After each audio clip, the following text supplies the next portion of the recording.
Hey guys, it's been a while since I posted a video. Been pretty much enjoying the summer riding and whatnot.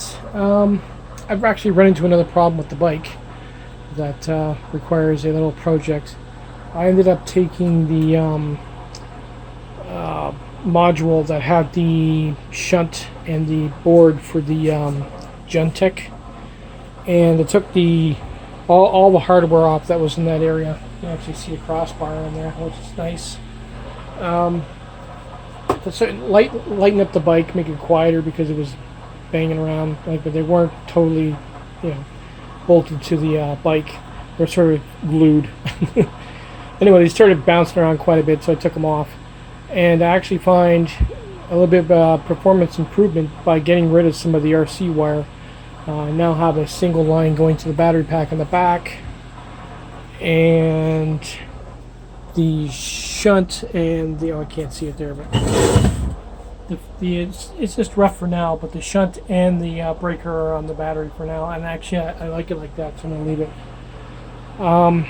The issue I'm having is I've been doing a lot of night riding, or dusk anyway, and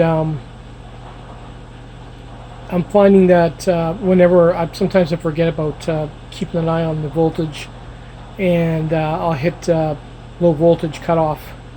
The problem with that is I have a wired front light and back light, and the last thing you want in the middle of the night in a bike this size is sitting there pedaling on the street and wondering if someone's going to ram you from behind.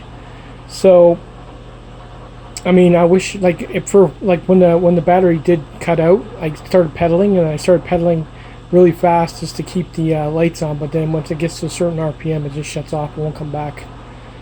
So what we're going to do is we're going to basically build a small little battery pack that will shrink wrap and stick it in there, plug it into the wiring harness of the voltage regulator, and when the bike is running, it will be trickle charging that pack because it'll have BMS in it.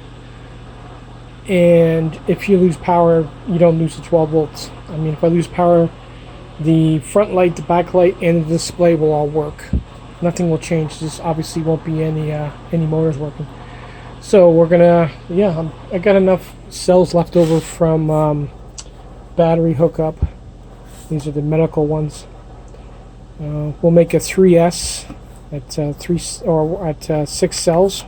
That should be enough. I don't need to make it bigger than that. It's just basically to get you home.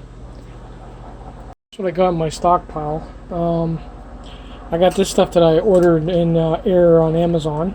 I'm hoping I can just slip it over and shrink wrap those. I'm not going to go for the tabs. I know is a better bet for safety wise. But I mean, it's a 6 cell anyway, and it's pretty much making it so it's like a small dongle. You can just toss it if it overheated or cycled. So what I'm going to do is I'm going to use Gorilla Glue, and I'm just going to glue these together. I'll let them sit overnight. This BMS here, I have one working in the shed. Actually, it's pretty good for the price. The one in the shed ran all summer and all the heat waves, and it never failed yet. So it should be fine for this project. And I end up using the really thick nickel strip. I like using this stuff because you can just cut it to shape, whatever you need. And it's easier to order than getting all this stuff. You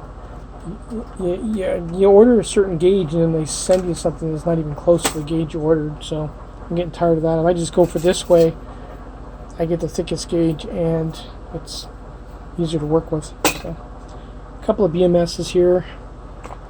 This is a 16S lithium that I ordered in air. Even that one. These ones are from I believe they're all LiPo 4. So, but yeah, we'll take this up tomorrow, because what I'll do is I'll let this dry overnight, and then I'll take everything outside and do it outside. I don't like working on these indoors. I mean, LiPo 4 I don't have a problem with. It's just I like building these outdoors. Not a sponsor. This stuff actually works pretty good. I had no idea they made Gorilla Glue for silicone. You missed it. Day later, I got around to doing it. The shrink wrap didn't even fit like it didn't last time. So what I end up doing is I end up cutting it on the edge and just taping it and then shrinking it. It worked. It's not 100% sealed, obviously, but for all intents and purposes, it's good. The BMS is the same size as the battery. That is the BMS right there. And it's floating around 10 volts, so it is working. It's soldered on all 4 spots. Negative, well, positive, negative, and then the positive, negative on the bottom. That's the way this board works.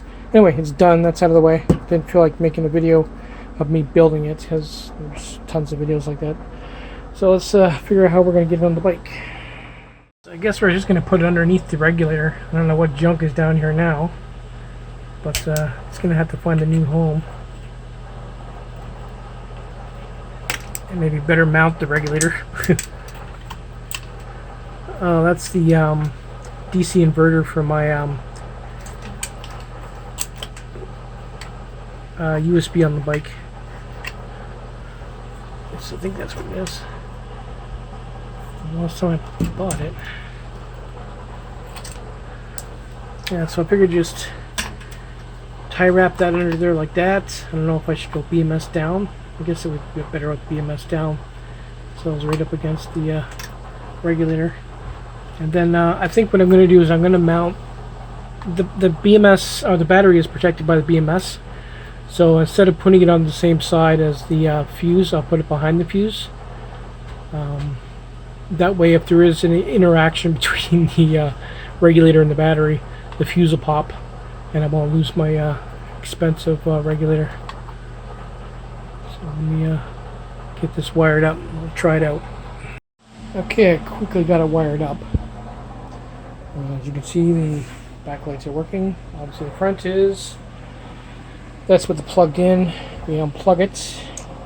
No difference. The lights are still on. And the battery is sitting right there. And it's not even fully charged. So what I'm going to do is I'm going to let it sit with the battery pack on there to charge it up. And then I'll finish wiring it up. There you go. 12 volts on demand. At least now I don't have to worry about always having the battery pack. It's charging it up now, but I can just basically jump on the bike and I got lights. Sweet. Nice and strong too. Well, that's it, guys. That was a quick and easy mod. Like I said, I just wired in on the output of the regulator, and when the regulator's on it's charging, and when the regulator's off it's draining. So later.